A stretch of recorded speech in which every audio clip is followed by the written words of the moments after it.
Hey, it's Mark Edward Lewis here with Cinema Sound. Another dose of taking a look at brief mixes for Blade of Honor.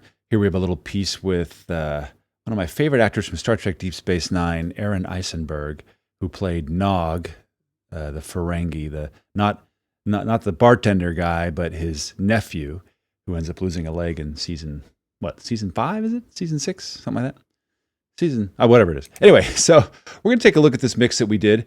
But first, let's take a little play here. We're in Pro Tools, so those of you who aren't Pro Tools people don't get confused. I'm not gonna show you anything here that you can't do in any of your digital audio workstations.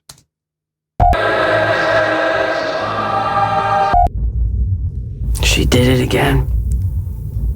She made my chest fly without me bending anything. We were again perfecting third position Kula-A, and she did a credible rendition.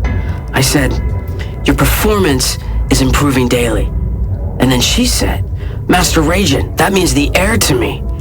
"The air?" she said.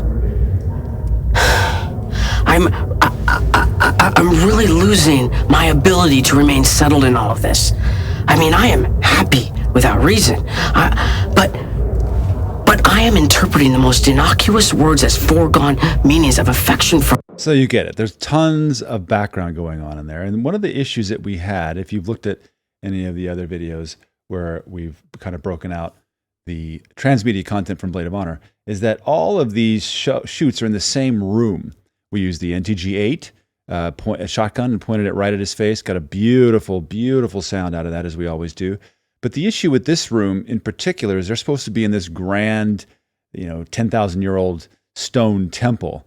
And what his background is, as you can see, a wrinkled sheet. And they've done some things with lighting to make it look a little bit better. But in the end, let's take a listen to just the dialogue. You can hear kind of what's going on there. She did it again. She made my chest fly without me bending anything. We were again perfecting third position Kula-A. And what's really funny is in the background, you can hear this going on. And this room is actually next to what was DIT, where they were ingesting all the footage and all the hard drives. And it was an open door there. And you could actually hear the guy in there working very, very quietly, as quietly as he could. But still, you could hear all the drives and everything. So let's take a look at this dialogue track here to see what it is that I'm doing. And you can see up here, this is the dialogue track. Whoops, there is a bunch of plugins that I've got. I've got RX5 running. I've got Alloy 2, which now is no longer available, but you can get in Neutron. And then Ozone 7. And I believe this is a lot of things. This is an exciter, which from Ozone 7 adds a little bit of distortion. I wanted this to feel a little grungy, not all nice and perfect. So I'm adding a little meaningful distortion, and then a lot of multiband compression, and then rolling off some of the low frequencies with this. But what I'm doing with these two plugins is controlling noise. I'm going to turn this all off, and you can hear what his voice sounds like untreated. It'll be a little bit quieter. She did it again. She made my chest fly without me bending anything. We were again perfecting third position Kula-A. And she... You hear it? A bunch of overtones in there. So we're going to turn back on the compression, which always adds more of your background ambiences, makes things louder, including your noise and artifacts and everything else. So here's what it sounds like with the appropriate compression. She did it again. She made my chest fly without me bending anything. I mean, that's brutal. Just hiss and system noise and those hard drives in there. And if you listen carefully, you can hear our man in there rustling around. So what we have done is add a multiband expander. And an expander is the opposite of a compressor. It takes sounds that go below a threshold and brings them down, whereas a compressor does that when it goes above a threshold. And in this case, we want the low frequencies, the mid frequencies, and the high frequencies to act independently and pull themselves down as he stops talking. Once he stops talking, I want kind of these frequencies to be pulled down. Watch these and see what happens. She did it again. She made my chest fly without me bending anything. We were again perfecting third position Kula. And it's helping quite a bit. In fact, I could probably pull these down even further and get a stronger result. She did it again. She made my chest fly without me. Sorry, I'm going the wrong way. Up is what I mean to say. What in the world am I thinking? I need breakfast. She did it again. She made my chest fly without me bending anything. We were again perfecting third position Kula, and she did a credible rendition. I said, your performance is And what I'm doing here is raising the ratio, which means that it's really getting much more draconian. She did it again. She made my chest fly without me bending anything. We were again perfecting third position Kula, and she did a credible rendition. I said, your performance is improving daily. And then she said, Master... And with a higher ratio and a higher threshold, we pretty much got rid of those drives. The problem, of course, is that we're starting to lose some of his performance, which we never want that. We don't really want noise correction to start affecting performance, if we can avoid it at all. So what I've done in addition to this is I've added RX5, the dialogue denoise. She did it again. She made my chest fly without me bending anything. And turn it off. We were again perfecting third position Kula, and she did a credible rendition. And on. I said, your performance is improving daily. And you're not really supposed to use, I mean, you can, of course, I'm doing it. You're not really supposed to use a denoise plugin in real time, but this one actually works pretty well to take the edge off. And it's doing a really good job with that very noisy background, combined with Alloy and a multiband expander to get our dialogue very clean. You notice because the NTG8 is so good, we don't really need to mess with the high frequencies or anything. It's exactly what we want. And then when we put it into the mix. She did it again. She made my chest fly without me bending anything. We were again perfecting third position Kula, and it's super, super nice. All right, so let's see. What else do I have in here? We've got a big gong. It's supposed to be a temple, so I added this cool thing.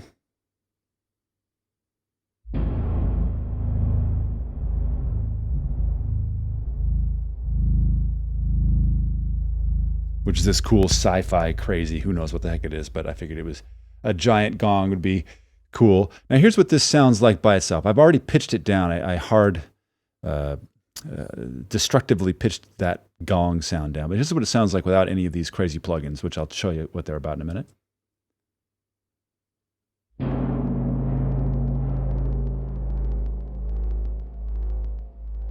So it already kind of has a nice pulsing to it. And you can hear some of those artifacts in there from the pitching.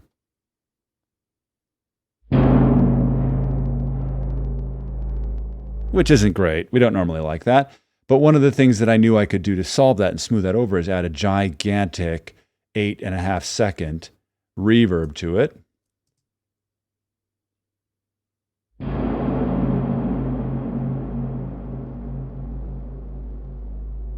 Now, it does two things. One, it kills all those crazy artifacts, but it also takes away the wah, wah, wah, which I really liked.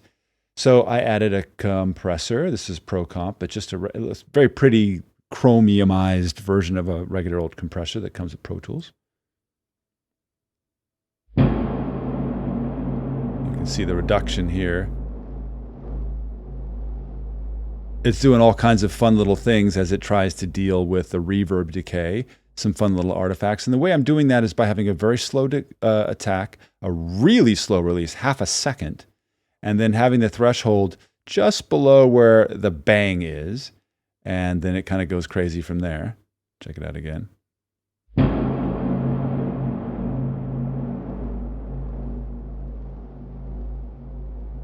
And it has some fun effects to it. Obviously on a 15:1, I mean, that's a massively draconian ratio.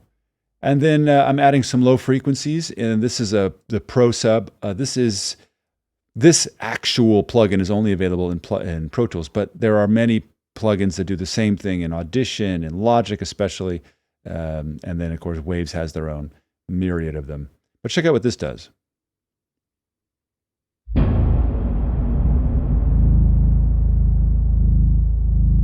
you can see the compression, how much crushing is happening here. It just adds that low, giant frequency. And it's a little bit distorted, which is I kind of thought was cool. Like it was an old an old gong and kind of had some cracks or weirdness to it. And then lastly, I wanted to re-articulate the tremolo, that wah, wah, wah. And this is anything that I'm using in this education or on the blog from M is free. I got this free. So can you.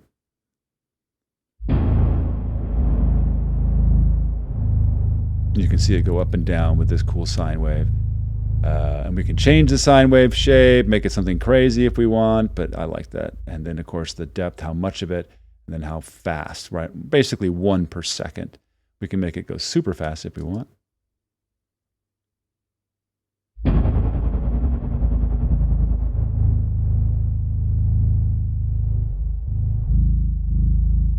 But it makes for some really cool otherworldly sounds. Now, that's not the only sound that we used. I also used a low gamelan to go with it, which has exactly the same plugins to give it some high frequencies. And together,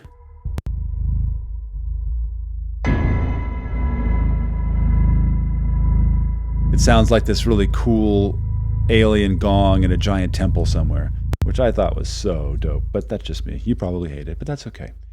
All right, so then we've got some ambiences. Here's some cave ambience, which I like because they were in this ancient stone temple. And I kind of like that Zulu feel. I've got some machine action because it is 2189.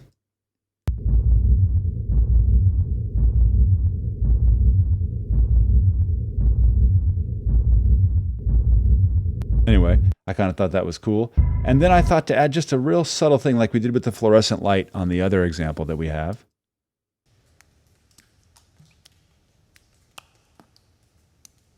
A little bit of water dropping, a little interior cave dropping. Very subtle. You hardly hear it at all. What it also does is we had to do this very, very fast. We didn't have a lot of time, and there were some artifacts in some of the sounds. In fact, you could hear that Machine Sonic Pulse had a lot of digital weirdness going on. But once you add this cave interior, it smooths over, masks, if you will, a lot of that. See how nice it is to even have that going while I'm talking? Ah. A lot of those digital artifacts. Here, let's add this.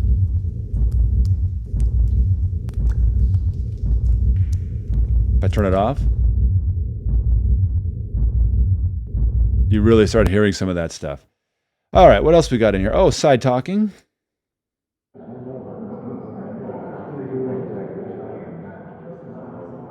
This guy's talking in another hall. We've added a ton of reverb to them here. 2-second reverb from Valhalla Room, and we're also rolling them off pretty strong in an EQ here, just around 250 hertz, 300 hertz. And we're doing that kind of across the board here with all of these tracks. Here's another set of folks talking. A little deeper voice, which is awesome. Then down here we have the temple door, kind of coming in.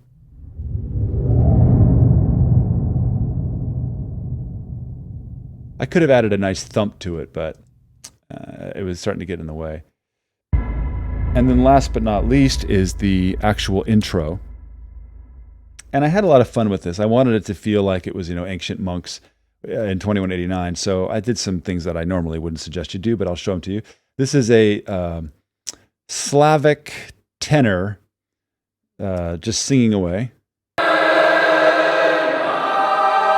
And I didn't care that it was distorted or snapped or anything. And that's a single guy. And you're like, well, wait a minute, how'd you do that? Well, in Isotope Nectar 2, it has a harmony function where if I turn this off, let's just bypass this altogether. And I'm using the built-in reverb that Nectar gives us. You can hear it's just a single guy. But when we add this, we add some cool extra pitches to it. And I didn't care, like I said, that it was distorted. It should feel like a bad transmission. And then I also added this. This crazy dude down there. He's a single bass just singing. I don't know what he's singing, some Latin stuff. But then I lowered him about an octave and also lowered his formants. And when we put them together, It's kind of this crunchy, weird, monk-like, I don't know what the heck it is. And then, of course, we add the bumps to it to line up with the digital artifacts. So altogether, She did it again. She made my chest fly without me bending anything. We were again perfecting third position Kula'a, and she did a credible rendition. I said, "Your performance is improving daily." And then she said, "Master Raejin, that means the heir to me." "The heir?" she said.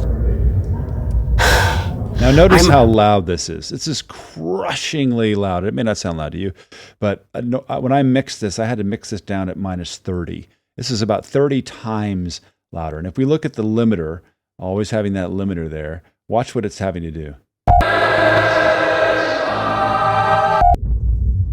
She did it again. Crushing the dialogue, crushing the choir. She made my chest fly without me bending anything. We were again perfecting third position Kula'a, and she did a credible rendition. I said, and then boosting like crazy. So as we've said tons on the Pro Member Education, we want to have our internet mixes as loud as possible.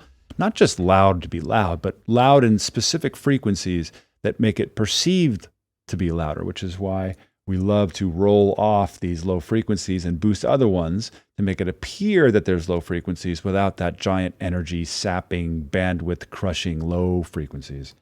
So we talk about that extensively, and there will be many more blog posts about it, I'm sure. All right, so this is a little piece just to show you a very, very simple mix of what you can do and have some fun. The reason this works at all, if you even think it does, is because the ambiences are so deep. There's all kinds of things going on. Nothing's disturbing his dialogue. And we can be with him for this, how long is this? Minute, the 60 seconds, and not be disturbed. Hopefully this helps you get some ideas for your own mixes. If not, well, even if it does, we'll see you in post. Even if for yourself.